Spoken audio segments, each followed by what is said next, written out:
Well, I want to encourage you to look around you and find one of these black or blue Bibles. If you don't have one, this is your Bible to keep. It's also your Bible to give away. We're going to be right around page 22, so it might change by a page or two depending which one you grab. And it's going to be Genesis chapter 28 as we continue our series now called This Family is a Mess, and we're going through a journey in Genesis. If you are just joining us, I want to encourage you. This is a great time to keep going with us. If we've been on the journey, I'm so excited that we get to keep on this journey. I love this series because so many of us, our understanding of Genesis ends with Genesis chapter 4. God created, then man made mistakes, and then that's Genesis to us. But there's so much more to Genesis than that. And we get to see that in these stories that we keep seeing, we find ourselves. We find our messy families, we find our messy situations, we find our messy world, and we see that these people that are in the Bible, these people that are mentioned, these people that we learned about maybe way back when, even in Sunday school, or we heard their names, they are kind of like us. And we've been now following this man named Jacob, who, if you remember back to last week, he stole his brother's birthright, kind of over a cup of soup. And then after that, he went on to, him and his mom kind of came up with a plan to then steal the blessing. And it was given to him, it was prophesied, we know all that, but then what happened is, because he rushed the blessing, there were consequences. And so then he has to flee, and as we talked about, likely him and his mom never got reunited together, and there were consequences to it. Well, we're going to keep following Jacob's journey, and what I find interesting today as we dig into it, I find that Jacob has this if-then faith. If you do this, God, then I will do this. And that's the theme that we find throughout Genesis chapter 28. If we have this if and then version of faith. If I do better, then God will bless me. If I pray enough, then he'll show up. If I clean up my mess, then he'll stay close. You ever have this where you're like, if I do this, this, and this, then God, I expect you to do this, this, and this. But that's not how God works. What if God is often waiting for our darkest moment to show his brightest light? What if he's actually waiting for us to be at a place where we lose all control for us to finally have to rely on him? This is not seeing God when I've been deserving enough. It's experiencing God when I've lost all control. And so this is where we're going to kick off in chapter 28, verse 10. You can see there's this theme, this title, Jacob's Dream at Bethel. And it says this, meanwhile, Jacob left Beersheba and traveled toward Haran. Why is he traveling there? Because he just connived a plan to get the blessing sooner from his going blind father, and he got this plan, and his mom made the food for him. He didn't even do it on his own, and he put on all the fur so he could be hairy like his brother, and then he goes and he kind of deceives his dad. He gets the blessing, and now because of it, he has to flee. This is what we talked about last week. And so it catches us. It says, meanwhile, he left and he's traveling toward Haran. We catch Jacob leaving a situation that had gone wild. He has been given the blessing, but he's brought about a headache. And this leads us to what our big idea will be for today is God meets us in our darkest, most undeserving moments with unconditional grace and sovereign promise. God meets us in our darkest, most undeserving moments. Jacob does not deserve to meet with God. He came and he tried to make a plan for God. He tried to say, God, I know you got a plan, or at least Rebecca did, but we're going to make the plan better because we got a better plan, God. It's not very deserving of God to say, wow, you're amazing, Jacob. I'm so proud of you, Jacob. You are the best follower I've ever had, Jacob. None come beside you. No. But yet what we're going to see is God still meets him with grace and love and mercy. So we're going to look at different ways that this grace comes about.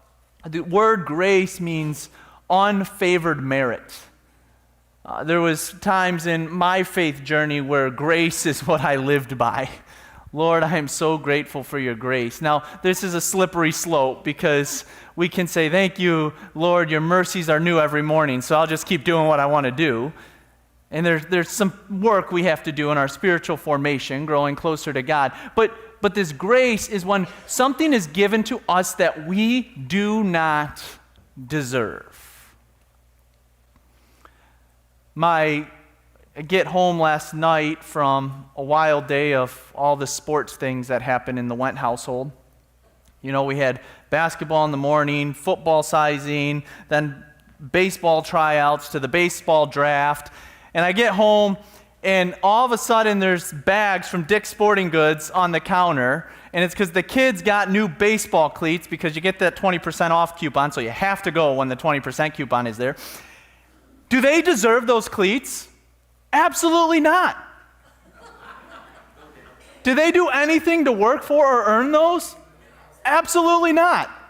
But they get them because of the love and the goodness of their parents or their mom. So because of that, I say that because that's kind of a small picture of grace. Now that's a worldly thing, but this is even deeper. It's when we get something that we don't deserve at all. So grace comes in many ways, but one of the ways grace comes, and the first way we'll look at is grace comes at sundown. We see he's running. Or walking briskly. I don't know. He's just going, all right? And all of a sudden he gets there, and it says that in verse 11, at sundown, he arrived at a good place to set up camp and stopped there for the night. Jacob found a stone to rest his head against and lay down to sleep. If you're ever complaining about your Tempur-Pedic or whatever you're sleeping on, just remember Jacob. He's like, this is a solid rock.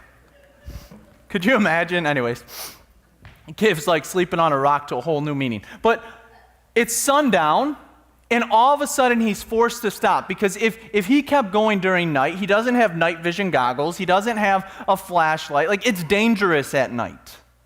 And so because it is sundown, he is forced to stop. And let's be clear, as he's sleeping, he is on no spiritual retreat. This is not some moment where he's away. Right now we have about 40 men up on a men's encounter, right? They are going and they are spending 40 hours with Jesus, and they are just experiencing what God is going to do in that moment. This is no men's encounter. The youth who were just on their retreat up to Lake Ann, this is no youth retreat where you're expecting, no, he's running from consequences that he had. And he's alone, he's exposed, and likely he's exhausted. But this sundown matters because it shows the darkness that is coming. And darkness is a signal or a time that signifies a loss of control. We can't control things when we sleep, can we? Have you ever thought about that? Don't think about it too much or else you won't fall asleep. But when we go to sleep at night, we literally relinquish all control. We don't have control over our day. We don't have control of anything. We don't even have control over what goes on because, heaven forbid, we're in a deep sleep or something. Like there was a time, probably shouldn't share this story, but I was there at a time and I'm in college. And in college, the fire alarm is going off in the dormitory. And all of a sudden I hear bang, bang, bang, bang on the door. It's the fire department. Like, dude, you got to get out of here. Like, I was in the deep sleep. Like, things could be going disastrous around us, and we have no control over it. We can't control when the sun rises or when it sets. Only God can. And so Jacob the deceiver can no longer grab a heel. He can no longer trick. He can no longer conspire a plan. Instead, he's forced to stop. Not where he would choose to, but where time chooses for him to. And in this moment, he is forced to go to sleep. So here is Jacob with darkness all around him, and not a pillow, but a rock to sleep on, vulnerable and exhausted. So we continue, verse 12.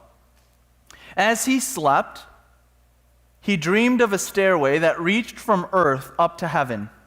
And he saw the angels of God going up and down the stairway.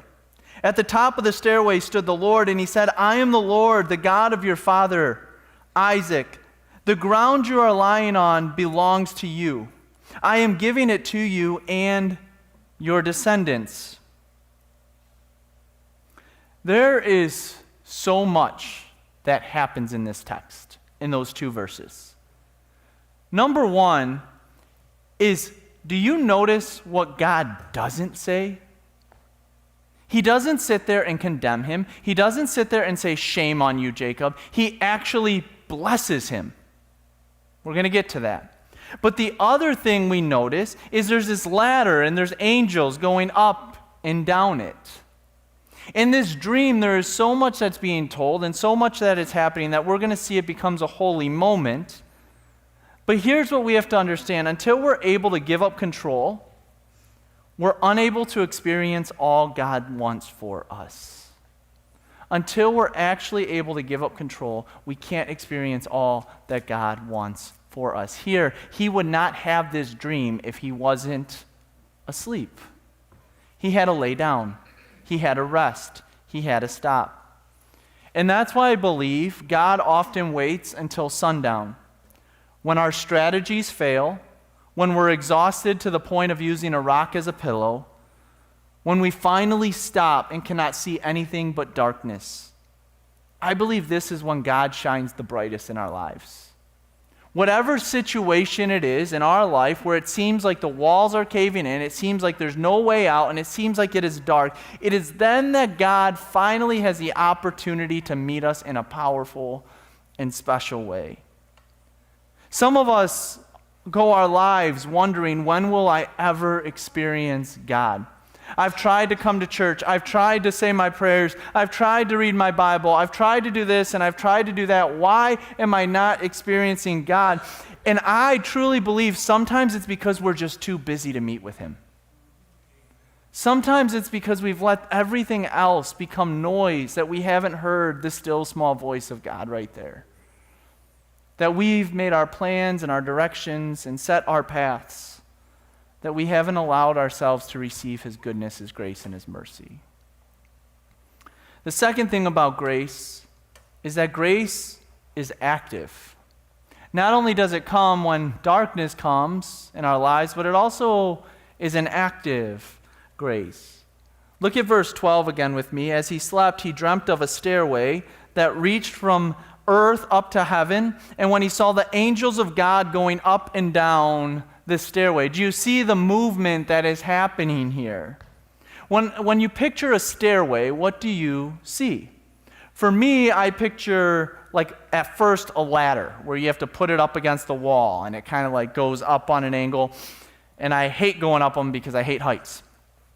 The second thing I picture is the staircase that I grew up with. It was like up a few steps and it kind of turned and then it went up another few steps. I picture things that I would picture in my mind that would be a stairway. Maybe you have stairways that you've pictured whenever you read this or whenever you hear this. But here's the thing that's really interesting to me. This likely wasn't the case.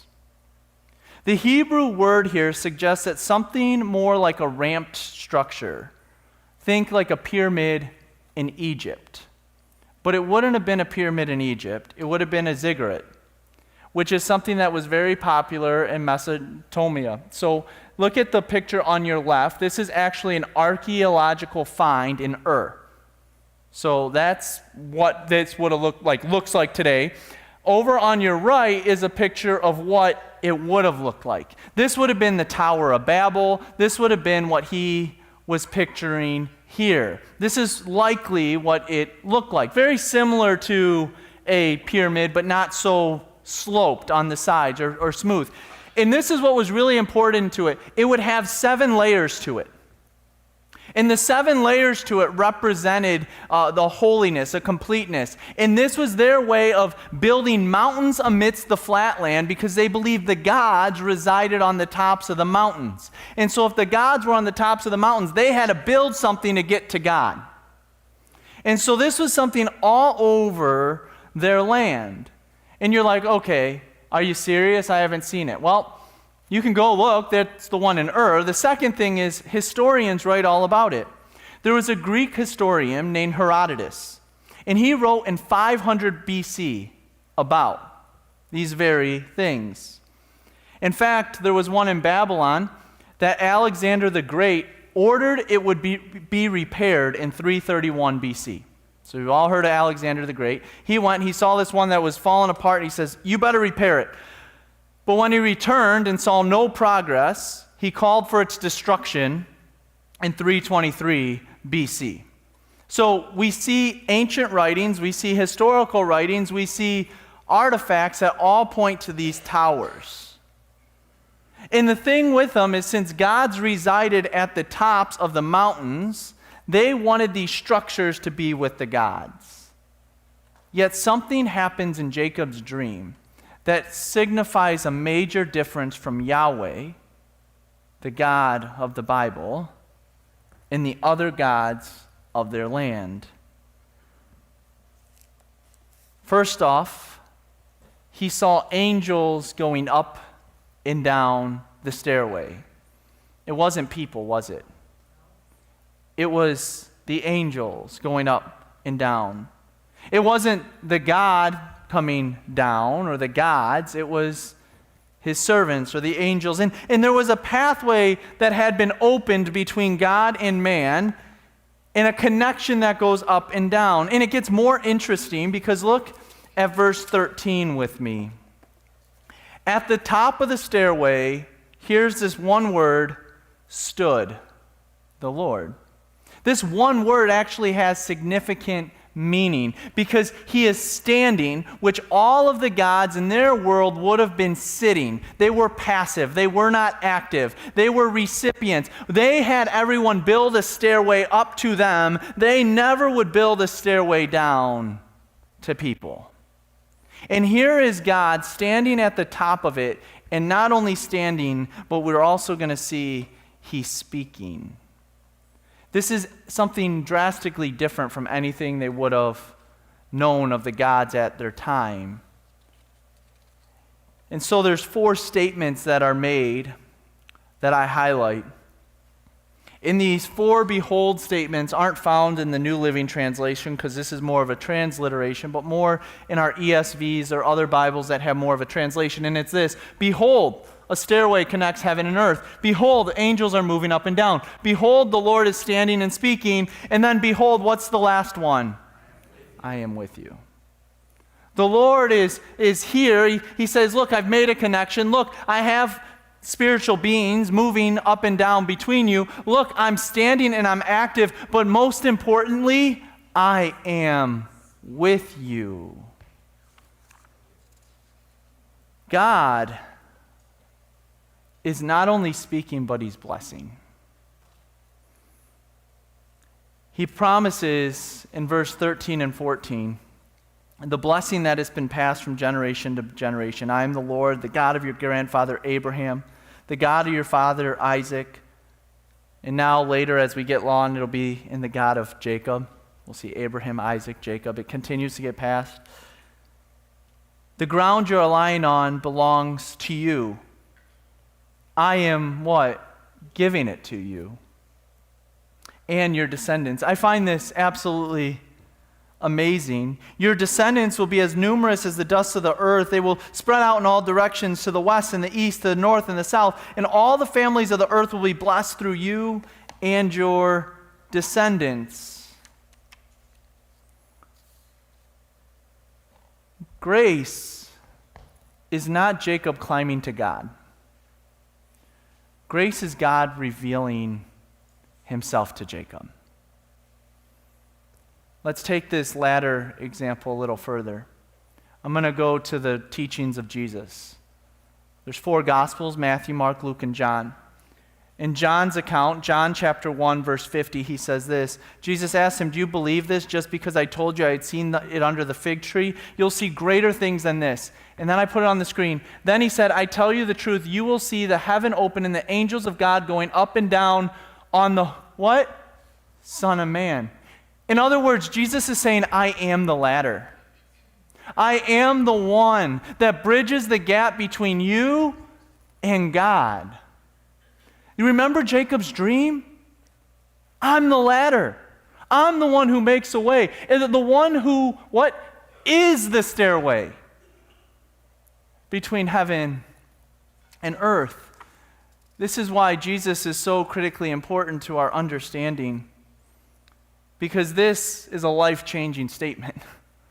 That the only way to connect to God is not through what you do. It's not through the ladder you build. It's not the way you put your works on top of one another to get to them. It's what God did.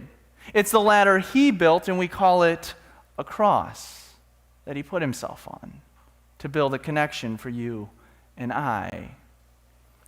And this is why grace is life-giving. Because what shocks me most isn't what is said, but what isn't said. Back to verse 13. At the top of the stairway stood the Lord, and He said, Jacob, you are a horrible, wretched person. You are a liar. You are deceitful. You grabbed your brother's heel. You put hair on your arms and your neck to deceive him. Is that what He said? No. But that's what we would expect God to say, wouldn't it? There have been times in my life, there was a pastor that I kind of grew up in, and I thought it was funny. He always said, I think if I saw God, He would have a really flat forehead. Because every time he'd look and he'd say, Robert, you did it again. Robert, you did it again. Robert, you did it again. It's like you have this picture that God would just kind of look and be like, seriously, Robert? And I'm sure He might have those thoughts because I deserve them all the time. But I don't see that in our text with grace. Here in Genesis. Not in the New Testament, but right here in the Old. He never starts with, how dare you rush the blessing? How dare you destroy your family? How dare you take things into your own hands? No. He knows something. And God knows something. And here it is. He knows that He is God and we are not. He knows that we are sinful and full of flaws. He knows that we all make mistakes. And He knows that only He can be perfect. These are things He knows. And so God doesn't speak condemnation to Jacob, He speaks promise to him. But here's the thing. In our faith walk, Satan loves to twist the promises of God. And he loves for us to hear those lies. He wants us to hear our past defines us, not our future. He wants us to hear it's what we did, not what God did through us.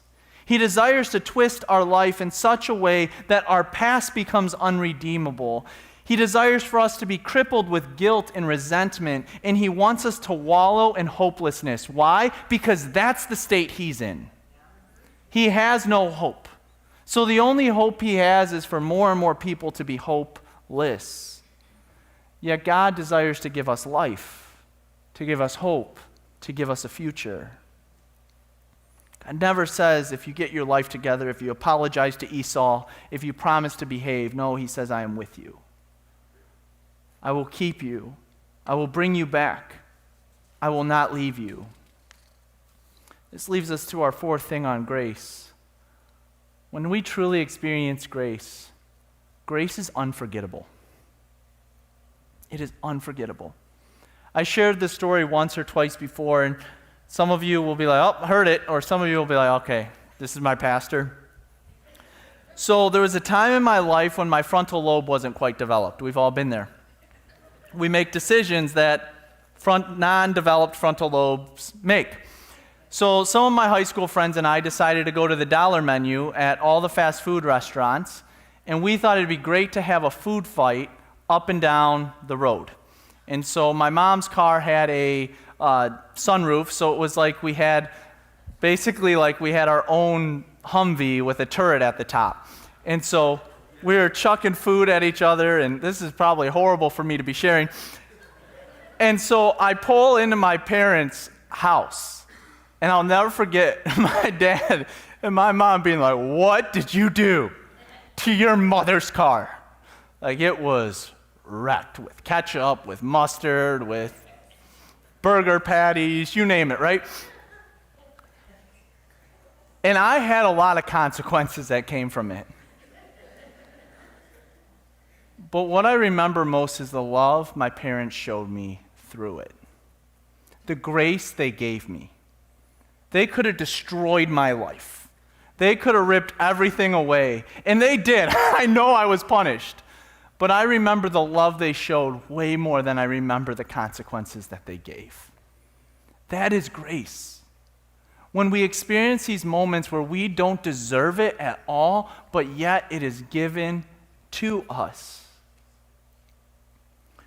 When someone shows you grace, undeserved favor, you can't help but remember it. And this is Jacob. Look at verse 16. Then Jacob awoke from his sleep and he said, "Surely the Lord is in this place, and I wasn't even aware of it." Imagine, he went to sleep. He's like, I just went to bed. I didn't know God was here.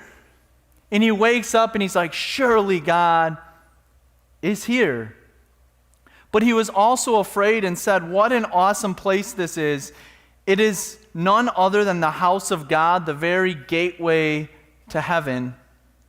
The next morning, Jacob got up very early. He took the stone he had rested his head against, and he set it upright as a memorial pillar. Then he poured olive oil over it. He named the place Bethel, which means house of God. If you ever see churches named Bethel, this is why they're named Bethel, because it means house of God, although it was previously called Luz, which just means almond tree. So he took an almond tree and he turned it into the house of God. He took a stone that he rested on and he turned it into a memorial stone for what God had done. He had this ordinary moment at the sundown where God met him on the run from all the consequences that he had caused, and he finds it to be a holy moment because God met him with grace and unmerited favor in this moment. And then he did what we all do. He said, "I give my life to Jesus. I come to church, but now I got to complicate it." Because we complicate grace with our conditions over and over and over again. This is where the moment becomes the if-then God. Look at what Jacob does. Then Jacob made this vow. Verse 20. This is really interesting that he makes a vow, because this is a pretty big vow, right? It's like, you get married, you make your vows. Like, this is a big deal. Jacob made this vow. "If God will indeed be with me and protect me on the journey, and if he will provide me with food and clothing, and if I return safely to my father's home," what? "Then the Lord will certainly be my God."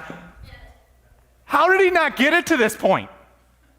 He literally just made a memorial stone. He literally just named an almond tree the house of God. And all of a sudden now he's like, "Yeah, but I got some more conditions, God."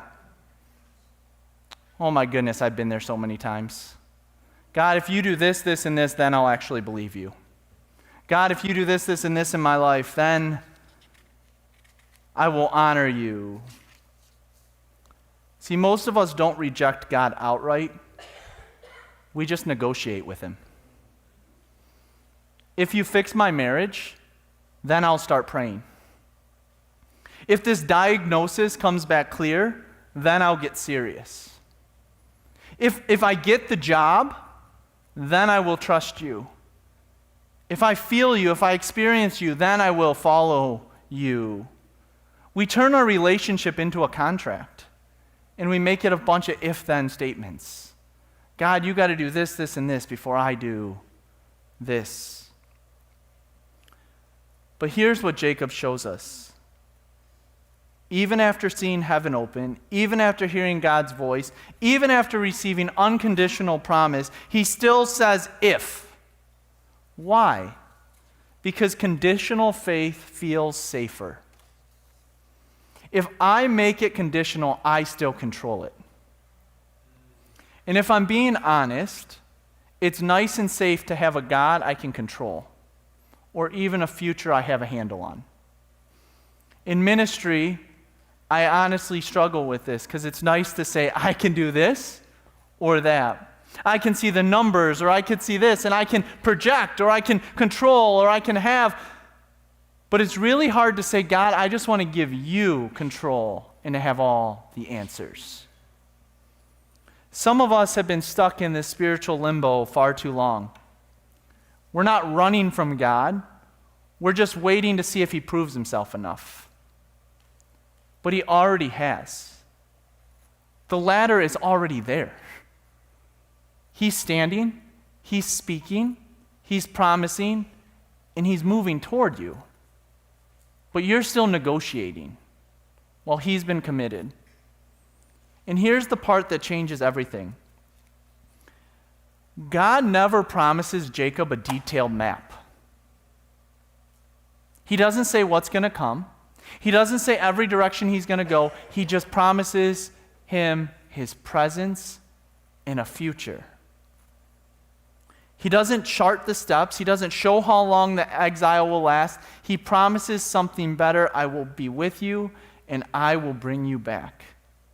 Not details, presence. Not explanations, assurance. Not a plan you can control, a God who stands and speaks. Jacob is about to enter 20 years, 2 decades, of exile outside of the promised land. Family tension, manipulation, hard labor, and disappointment. And God doesn't remove the exile. He promises his presence in it. This gets told all throughout the scriptures. There's another big person. His name is Moses. You know what? He does the same exact thing. And all God says to him is, I will be with you. I can't talk to Pharaoh. I can't do that. And God says what? I'll be with you. But I can't speak. I need someone else who can speak for me. And he negotiates with God over and over again. But God over and over says, I will be with you. Sometimes we're so fixated on God changing the circumstances that we forget to focus on the fact that he is in the circumstances. He knows them better than you do. The promise isn't one of easy paths, but the promise is one of presence. See, Jacob saw a ladder, a way between heaven and earth, a God who stands, a promise that says, I'm with you. But the ladder was never the final picture. Hundreds of years later, the Gospel of John is written, and Jesus says those shocking words, you will see heaven open, the angels of God ascending and descending on the Son of Man. In other words, Jesus makes it clear, I am the ladder. I am the connection. I am the way that heaven comes down. See, Jacob slept on a rock in the dark. Jesus hung on a cross, and it was dark. Jacob deserved rebuke and received promise. We deserved condemnation, and Jesus took it. The ultimate proof that God is not an if-then God is the cross itself. Because God did not say, if you clean yourself up, I'll come. If you get serious, I'll forgive. If you prove yourself, I'll stay. He came anyway. He stood anyway. He died anyway. And he rose anyway. That, my brothers and sisters, is grace. And the promise now is just, I will bring you back to the land. It's, I will never leave you nor forsake you. I am with you always, and I have made a way. So stop negotiating with God. Stop saying if, and start resting on He will. But the greatest promise in whatever exile you're in isn't that it ends tomorrow, because that's what we all want. When's it going to end? It's that Jesus is with you in it. So what's your exile? And where do you just need to say, Lord, all I need is you?